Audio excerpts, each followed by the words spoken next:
Este é um resumo dos melhores momentos do 4º Encontro de Educadores de Adultos, realizado dia 13 de novembro de 2020, às 8 horas.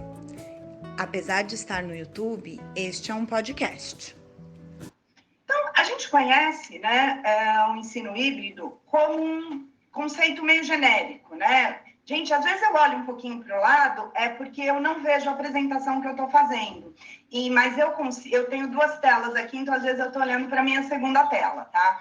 Mas a gente olha como um programa de educação, né? Em que você tem parte digital e parte presencial.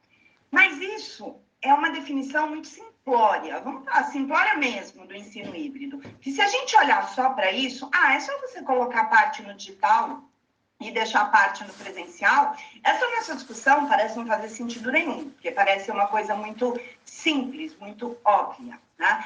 Mas, na verdade, quando a gente olha para o ensino híbrido, para os estudos de ensino híbrido que têm sido feitos, inclusive, muito mais fortemente na Europa, a Inglaterra é um país que tem muito material. Eles trabalham com essa questão da educação digital, estudos na educação digital. As universidades de Cambridge e de Oxford atuam há muito tempo já pensando nisso, e também algumas universidades americanas, mas a Inglaterra é um centro muito forte de estudos de tecnologia da educação. Mas vamos parar para pensar que quando a gente fala de ensino híbrido, a gente está falando de uma mudança que ela vai além do ferramental. Se a gente olhar só para o ferramental e não olhar para as alterações pedagógicas que a gente precisa fazer num processo de ensino híbrido, o que nós vamos fazer? Nós vamos acabar fazendo uma coisa meio pasteurizada de apenas tentar diminuir custo. Não, a gente faz uma parte à distância, aí a gente reduz custo e tudo mais.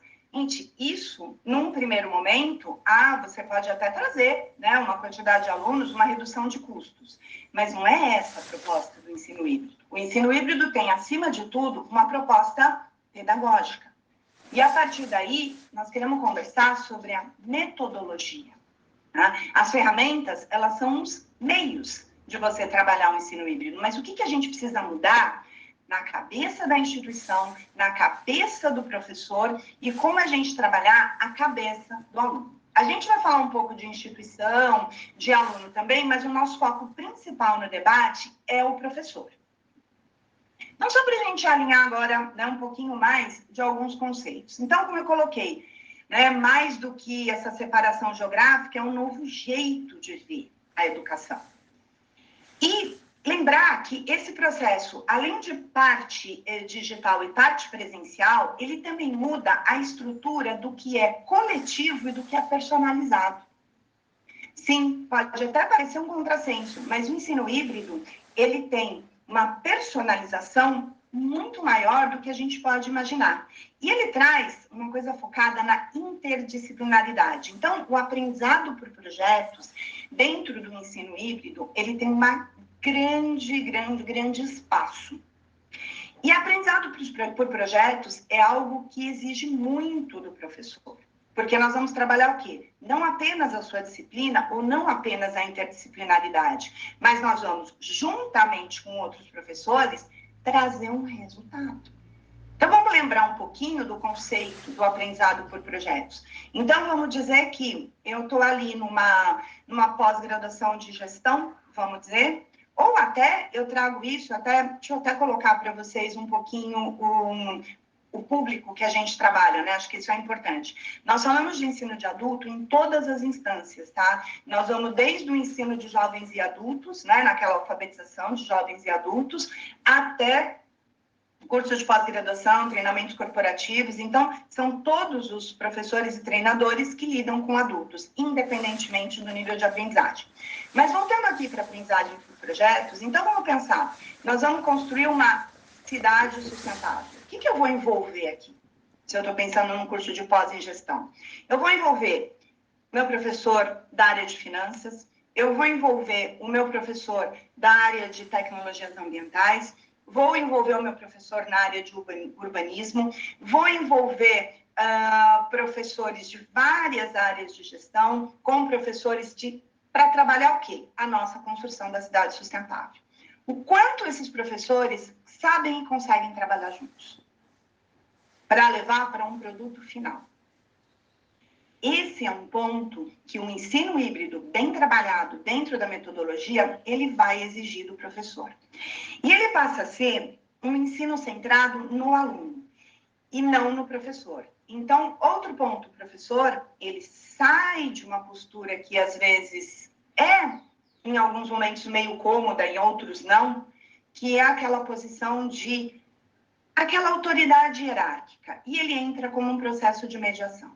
E isso vai também exigir muito mais do aluno, porque, por outro lado, você tem aquela possibilidade do aluno acabar sendo olhado como cliente, como aquele cliente que tudo tem que ser do jeito dele.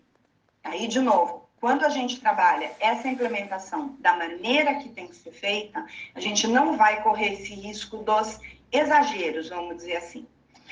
Então, vamos pensar um pouquinho, trazer um pouquinho as características, né? Já falei do ensino offline com o ensino online, um pouco dessa personalização, só retomando, trazendo o aluno como protagonista e o professor como mediador. Tá bom, ok, falamos aqui de conceito. Vamos olhar como isso pode funcionar na prática.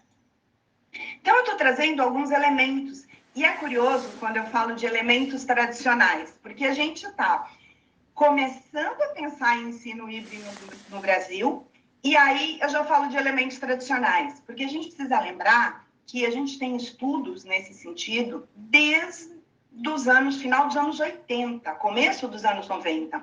Então, a gente pode pensar em alguns elementos tradicionais. E alguns deles, inclusive, você pode usar no ensino tradicional, no ensino presencial, vamos dizer, no ensino regular, que a gente vê até hoje. E um dos elementos que é muito interessante, é um desafio para o professor, é o que a gente chama da sala de aula invertida, né? Que é o conceito da sala de aula invertida. A gente pode olhar de uma maneira muito simples, muito simplória, ou a gente pode olhar da maneira que abrangente que é a sala de aula invertida. Se você olhar de uma maneira muito simplória, é dar um texto para o aluno ler antes de vir para a sala de aula, que aí pode parecer que o professor está entrando numa zona de conforto. O aluno lê e aí ele só debate. Muito pelo contrário. A sala de aula invertida não é simplesmente a leitura de um texto antes da aula, que isso muitos professores já fazem. A gente está falando de uma guia que vai trabalhar o quê? Com que o aluno comece a ter um pensamento crítico dentro do material que ele busca. Ele pode receber um texto? Pode. Ele pode receber um desafio do professor de fazer uma busca, uma análise, um pensamento anterior. E aí ele vai trazer o quê para a sala? Ele vai trazer o debate. Então, esse início pode começar digital e ele termina presencial dentro de sala. E o que é esse debate? O que ele exige do professor que trabalha com a sala de aula invertida? Ele exige do professor visão sistêmica e atualização. Porque para você trazer a sala de aula, a sua aula para o debate, você vai ocupar todo esse tempo da sala de aula, né, no quê? Na conversa e no aprofundamento. Então, o professor conteudista, né, que a gente chama aquele da pedagogia bancária, que é eu aqui, você ali, é todo estruturadinho, todo sistematizadozinho, né?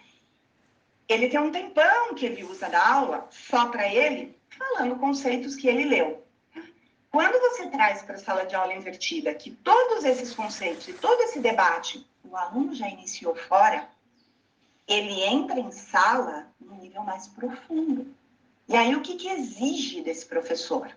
Que esse professor esteja muito mais atualizado, não só do que acontece no dia a dia, das tendências, e tenha um interesse e um conhecimento um pouco maior sobre a realidade do aluno.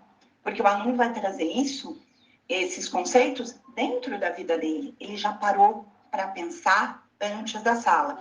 E o próprio professor, quando ele trabalha com a sala de aula invertida, ele precisa aprender a provocar os alunos. Não é simplesmente dar um material para o aluno pesquisar.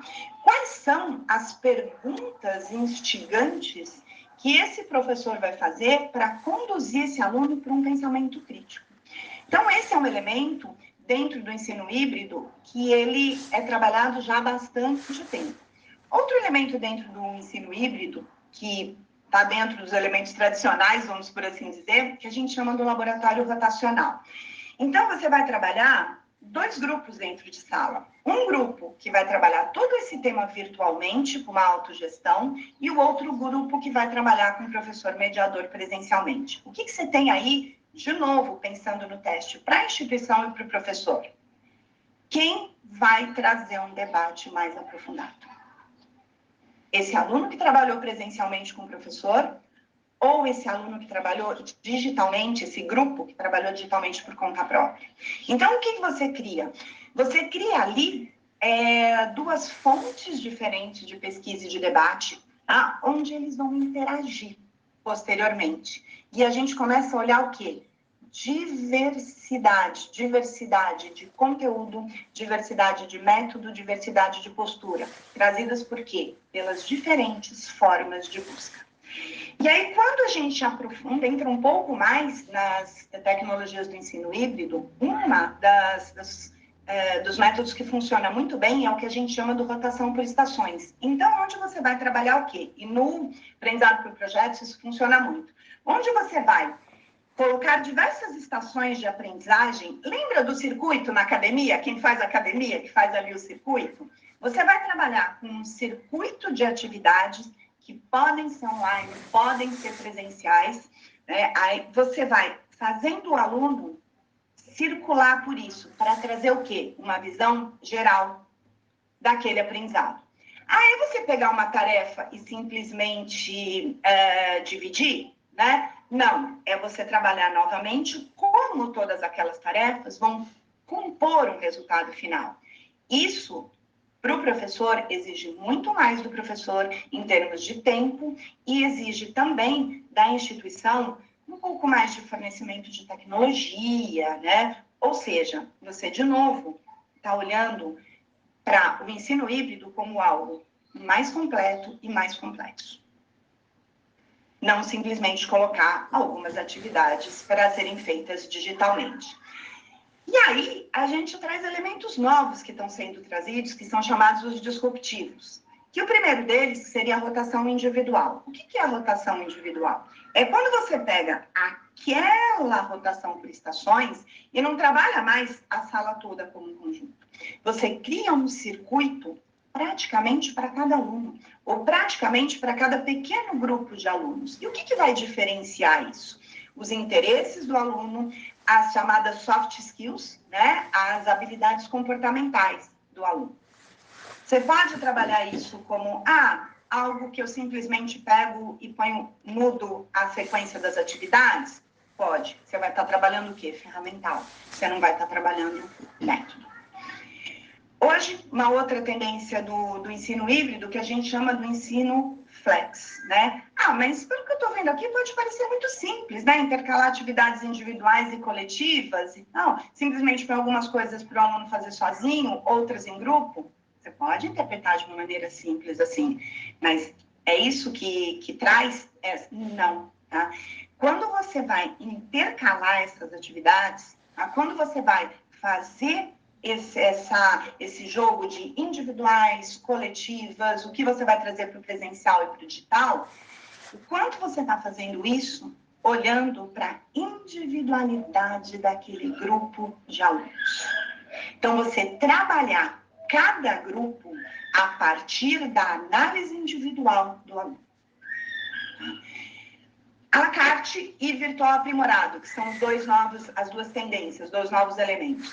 Onde você trabalha o aluno como protagonista do seu ensino. Mas Karen, isso já tem. Isso a gente coloca dentro de algumas instituições, tem as matérias optativas. De novo, gente, interpretação muito simples. A gente olhar, tem matérias obrigatórias e matérias que elas são optativas. Não. Quando você trabalha o processo à la carte, você trabalha de uma maneira onde você vai trazer para esse aluno o pensamento crítico, a autogestão dele, onde ele consiga entender dentro do objetivo dele e das características das soft skills dele, qual vai ser a trilha de aprendizagem que vai levá-lo àquele objetivo. É mais profundo do que dar uma grade de matérias optativas. E aí, quando você entra no virtual aprimorado, você entra num processo em que praticamente o aluno tem quase toda a autogestão desse curso, né? Onde o professor ele vai ser basicamente um mentor desse aluno. Aquele professor onde não vai trabalhar aqueles pontos básicos do conteúdo, mas ele vai ser aquele sênior naquela área, onde ele vai trabalhar como um mentor para um aluno que se autodesenvolve. E o que isso passa a exigir dos alunos, dos professores e das instituições? Ele passa a exigir diversas características, algumas mudanças de pensamento, algumas mudanças de características. E quais são essas mudanças que se passa a exigir? Se passa a exigir um novo olhar da instituição para quê? Para as chamadas soft skills, as características comportamentais do aluno. Ele passa a ser avaliado também por isso. E o quanto a instituição consegue hoje trabalhar este aluno a partir das suas características comportamentais? Hoje você tem até algumas questões de como montar um processo de avaliação. Se a gente está falando de instituições formais, a gente está falando mais de prova, trabalho, porque você tem que colocar ali dentro das regras até para MEC e tudo mais. Mas quando a instituição consegue montar essas trilhas de aprendizagem a partir de características comportamentais e da realidade do aluno. Será que a trilha de aprendizagem para aquele aluno que mora no Rio Grande do Sul e tem um determinado projeto de vida é a mesma trilha de aprendizagem para aquele aluno que mora na Amazônia e tem outro projeto de vida, para aquele que mora em São Paulo e tem nem outro projeto de vida? E aí, quando você vai trazer isso para a instituição, as dificuldades para uma instituição poder, num primeiro momento, implementar isso em larga escala e se tornar competitiva. Porque o que a gente olha hoje, a interpretação que a gente tem, que você tem uma interpretação, um senso comum, olhando muitas vezes que tudo que implica num ensino parte à distância ou à distância tem que ser barato. E quando você olha para as tendências mundiais, a gente olha que o ensino à distância, ou parte desse ensino à distância, em muitos momentos, ele é mais caro. Ele é mais caro por quê? Porque ele exige uma mão de obra muito mais qualificada. Claro que no longo prazo, quando você atinge muita gente e tudo mais, você acaba tendo uma redução de custo. Mas num primeiro momento, você tem todo um processo para implementar e um investimento na mão de obra. E essa é a grande briga, né? Ah, essa mão de obra é um pouco menos especializada, eu coloco um tutor e tudo mais. Não, quando você vai trabalhar a educação híbrida ou a educação à distância, realmente com o projeto que ela tem, essa mão de obra ela é mais especializada, ela é mais cara. E às vezes você precisa ajudar o aluno. Tem uma experiência muito interessante que a UFRJ fez há pouco tempo, que foi o que agora nesse momento da pandemia? Ela tinha muitos alunos que não tinham condições de conexão, que não tinham condições de trabalhar esse momento híbrido, né? Vamos dizer, na verdade nem foi um momento híbrido. Eles começaram a aula presencial e depois passaram para o resto do ano à distância. A UFRJ, ela trabalhou para levar tanto conectividade quanto ela levar o próprio aparelho para o aluno. A UFRJ deu um voucher para os alunos para que eles pudessem adquirir um computador com algumas características ali para poder assistir às aulas. Mas isso eu estou dando um exemplo muito simples. Mas quando a gente olha para um país que tem 46% da sua cobertura geográfica com problemas de conexão, se a instituição quer trabalhar fortemente, seja no ensino híbrido ou no ensino à distância, essa instituição precisa olhar para isso também. 46% do país com problemas de conexão ou sem conexão. E aí, quando a gente vai para a internet rural, então, não sei se vocês já tiveram curiosidade de olhar o preço de uma internet rural. Uma internet rural, ela não sai por menos de uns R$ 400 por mês. Então, a gente está falando de mão de obra, então os desafios da instituição. E o desafio da instituição de mostrar para esse aluno que esse ensino híbrido não é simplesmente uma redução de custos da instituição, que ela tem outros investimentos. Para o aluno, quais seriam esses desafios para o aluno? Porque hoje a gente entra em sala e às vezes a gente vê uma lacuna muito grande, não só de conhecimento do aluno, mas uma lacuna muito grande de comportamentos dos alunos para um ensino de adulto. Então, o que a gente olha para os desafios do aluno? A questão da tecnologia. Primeira coisa, não só o acesso à tecnologia, mas quantos alunos são amigos da tecnologia. E isso não tem nada a ver com a questão da idade, porque eu já vi em sala alunos aí com a minha idade ou mais, eu tenho 54 anos, que são ases da tecnologia. E eu já vi alunos com 20 e poucos anos com um pouco mais de dificuldade. Sim, a gente sabe que tem uma tendência dessa turma mais jovem, a Luciana que estuda diversidade, ela consegue falar isso com muito mais propriedade do que eu. Mas a gente tem que olhar que a gente não pode trabalhar com essa caixinha, né, fechada, assim, é só o aluno jovem é 100% tecnológico e o aluno mais velho é 100% não tecnológico.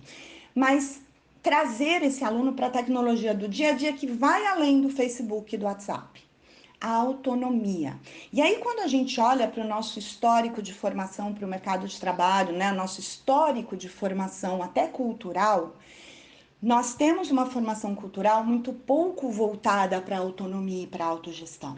Quando a gente olha para a formação profissional tradicional, ela vai para quê? Hoje você já tem, de alguns anos para cá, essa ênfase no empreendedorismo. Mas a ênfase no empreendedorismo, o quanto ela é focada apenas no ter uma empresa, mas no quanto ela é focada no você ter autogestão. Então, saber trabalhar suas prioridades, saber ter disciplina, sem ninguém estar te cobrando essa disciplina. Sem ninguém estar olhando para esse aluno e dizendo, você tem data para entregar isso? Claro, no ensino formal você tem data para entregar, mas alguém está olhando para esse desenvolvimento que ele vai trabalhar sozinho. Essa organização, disciplina e autogestão. Então, isso é um grande desafio para o aluno. Então, eu quero focar um pouco mais no professor.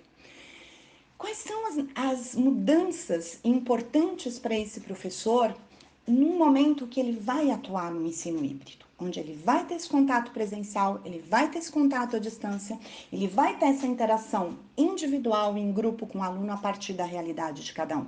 Então, primeiro, se desligar do que a gente chama, né, do que o Paulo Freire chama do ensino bancário, da pedagogia bancária, que é aquela, meu conteúdo, eu chego, passo para você em sala, a partir dos autores que eu li, você como aluno, você pega, absorve isso, decora e depois você põe numa prova. Quando você vai trabalhar um ensino híbrido no que ele é na realidade, esse professor precisa se desligar disso. Ele tem um outro papel ali dentro. E aí ele tem um papel onde é que é importante que ele tenha o que? A visão sistêmica. Então, quando a gente olha para o aprendizado por projetos que eu trouxe para vocês no começo, o quanto esse professor que está lá em sala, ele está muito focado na matéria dele e ele não tem ideia no que o que aquela disciplina dele impacta no todo.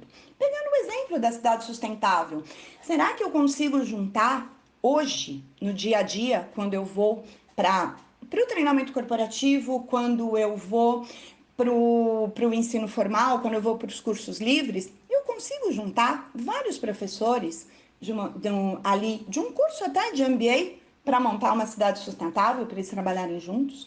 O quanto você tem a percepção da disciplina do outro e da influência que a sua disciplina tem na disciplina do outro. E o quanto em sala de aula esses saberes eles têm significado para os alunos. Sim, saberes, o quanto isso faz sentido. O quanto você tem hoje um aluno indo para lá em busca de um diploma ou ele tem em busca de algo que faça sentido para a vida dele. E aí o professor, o quanto esse professor tem a habilidade, e aí a habilidade comportamental de transformar aquele conhecimento que ele precisa dar. Muitas vezes esse conhecimento é importante, mas o aluno não percebe que é importante. Ele fala, o que eu vou fazer com isso na minha vida? Onde eu vou aplicar isso na minha vida? O quanto ele consegue transformar esse conteúdo em algo que este aluno consiga perceber dentro da realidade dele. E criar a partir daí situações onde leve este aluno a refletir, a problematizar os conteúdos, em vez de simplesmente transferir esses conteúdos. E, novamente, o interesse sobre a realidade do aluno. Porque quando você vai trabalhar com grupos tão diversos, onde cada um desse grupo ou pequenos grupos podem formar o seu próprio caminho, sua própria trilha de aprendizagem, para ser um professor mediador, para ser um professor que vai conseguir orientar esses alunos, o quanto você precisa, como professor, conhecer a realidade deles e se interessar pela realidade deles. E misturar, né, a gente fazer um imbricamento da tecnologia com a metodologia educacional. Porque o que eu tenho visto muito? Eu tenho visto muito, eu vou aprender a usar a ferramenta, tá? Mas sabe aquele método de aprendizagem que você utiliza? Ele é adequado para ser transferido para essa ferramenta ou não? O que ele precisa mudar? E os conceitos de educação, né? Os conceitos da andragogia, os conceitos de diversos métodos educacionais, como é que eles podem conversar com essa tecnologia? A gente viu um grande desafio que muitos professores tiveram agora de passar para a aula remota. Né? A aula, as faculdades pararam, né? Os treinamentos pararam, o pessoal passou para a aula remota. E o que a gente vê? A grande maioria de professores pegando a aula presencial e trazendo para a aula remota. Ou seja, é simplesmente colocar a ferramenta. Quanto ele mudou sua maneira de falar, sua maneira de montar o material, a dinâmica da sua aula para dentro desse novo cenário. E para isso, eu chamo a atenção para uma característica que é o pensamento computacional. O quanto nós, como professores, estamos ainda trazendo a nossa maneira analógica de ver o mundo para dentro da tecnologia. O quanto a gente traz um pensamento offline para ser intermediado pelos meios digitais. Aí, de novo, você cria a desconexão. E o trabalhar em grupo, né? O trabalhar em pares, trabalhar com outros professores. O quanto a gente ainda vai para a sala dos professores, em vez de para construir um projeto com outro professor, a gente vai para a sala dos professores para falar mal de aluno. Vamos lá, quem dá aula já viu isso várias vezes. O quanto a gente vai para a sala dos professores para reclamar do valor da aula e para falar mal de aluno. Quanto a gente vai para a sala dos professores para chegar e falar o que você está dando na sua matéria. Deixa eu ver como a minha pode se ajustar com a sua para a gente trabalhar isso num projeto maior para os alunos. Quando você traz isso para um ensino híbrido bem feito, né, essas lacunas da atuação do professor, elas começam a aparecer. Eu não estou conseguindo olhar muito o chat, porque eu estou fazendo a apresentação, mas eu vi já uma fala que apareceu quando a gente pede para os alunos lerem as coisas e eles não leem. Tá? O quanto a gente pede para o aluno ler as coisas ou o quanto a gente dá um desafio para esse aluno. E aí eu vou trazer 2 pontos. O simples pedido se torna uma relação de obrigação entre aluno e professor. Quando eu pego aquele contexto que eu tô, aquele material que eu tô dando para ele e faço com que isso tenha sentido na vida dele, o quanto isso pode passar a despertar um interesse nele. Um dos cursos que eu dou aula, por exemplo, dou aula no curso de logística.